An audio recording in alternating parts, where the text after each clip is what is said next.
Je pense que nous avons respecté l'intention artistique car notre idée de base était de créer une ambiance lourde et stressante pour fitter avec l'horreur de Nosferatu. Puis on a fait ça à l'aide de sons graves couplés aux sons aigus. Ça crée un contraste. Puis en plus, on utilise beaucoup de répétitions dans nos motifs sonores avec justement le thème de l'ambiance sonore qui se répète et les battements de cœur de la basse électrique qui aident le tout à créer une ambiance correspondant à notre intention artistique. Bon, pour ma contribution à l'équipe, j'ai apporté beaucoup d'idées concernant l'ambiance sonore et l'intention artistique pour Nosferatu, comme le thème et l'ambiance stressante et pesante. Puis je me suis occupé essentiellement à moi seul de tout le montage de la vidéo à remettre là. Qu'avez-vous trouvé le plus facile à faire entre le Mickey Mousing et l'ambiance sonore? L'ambiance sonore définitivement parce que c'était plus facile de faire une pièce qui allait marcher avec plusieurs scènes de même ambiance en fait, donc qui pourraient s'appliquer sur plusieurs films par exemple.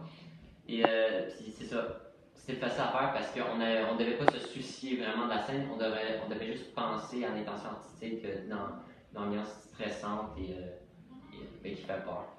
Mickey Mousing était plus compliqué parce qu'on devait essayer de trouver un bon fil conducteur et des bonnes manières de faire marcher le Mickey Mousing, si je puis dire. Et il fallait le faire en étant original et en fitant avec la scène. C'est tout. Bon, on enregistre. Pourquoi le travail a été non efficace?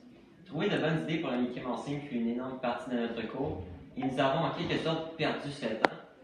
Enregistrer, au contraire, était la partie la moins longue parce que ce n'était que seulement de l'exécution d'un plan qu'on avait fait avant. Le montage a été fait à l'extérieur des cours pour nous laisser le plus de travailler pendant les cours avec les instruments.